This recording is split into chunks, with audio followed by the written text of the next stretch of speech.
சொல்லுங்க. என்ன விஷயமா வந்திருக்கிறீங்க? ஐயா, பையனுக்கு ஸ்கூல் ஃபீஸ் கட்டினீங்க. சரி. ஒரு 2000 ரூபா கொடுத்தீங்கன்னா அடுத்த மாதம் கொடுத்துருவீங்க. 2000 ரூபா? ஆமாங்க. பெரியசாமி, சொல்லுங்க. நம்ம ஊர்லயே 100க்கு 10 ரூபா வட்டி வாங்குற ஒரே ஆளு இந்த 10 வட்டி பழனிக்கு தான்.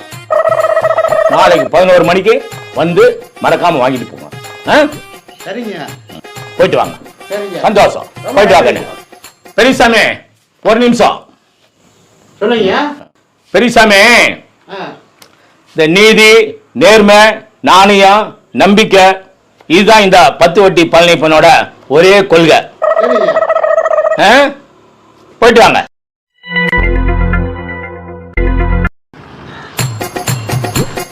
பெரியசாமி, என்னையா பழனி பண்ண கூப்பிட்டாரு. வரம்போ.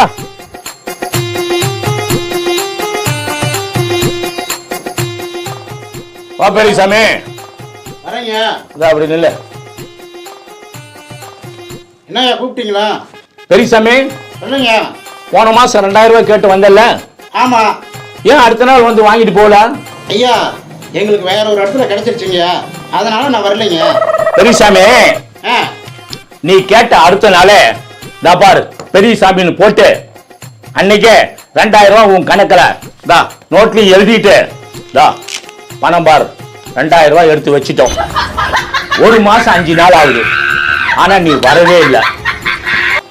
இந்த பணத்தை 2000-த்தை நானு வேற ஒருத்தனுக்கு கொடுத்துருந்தா எனக்கு 200 ரூபாய் வட்டி வந்திருக்கும். வட்டி வந்திருக்குமா? நீ வந்து வாங்கிட்டே போகல. நானும் வந்து இதை வந்து அடுத்தவங்களுக்கு கொடுக்க முடியாதனால எனக்கு 200 ரூபாய் வட்டி லாஸ் ஆயிடுச்சு. என்ன 2 பேரும் ஒருத்தர் பாத்துக்கிறீங்க? நான் என்ன சொல்றேன்னா, நீ வாங்கிட்டு போகல, இந்த வாங்கிட்டு போகாத 2000 ரூபாய்க்கு வட்டி 200 ரூபாய். அந்த வட்டி 200 ரூபாய் நீ கொடுக்காதனால வட்டிக்கு வட்டி 200 ரூபாய்க்கு 20 ரூபாய் வட்டி.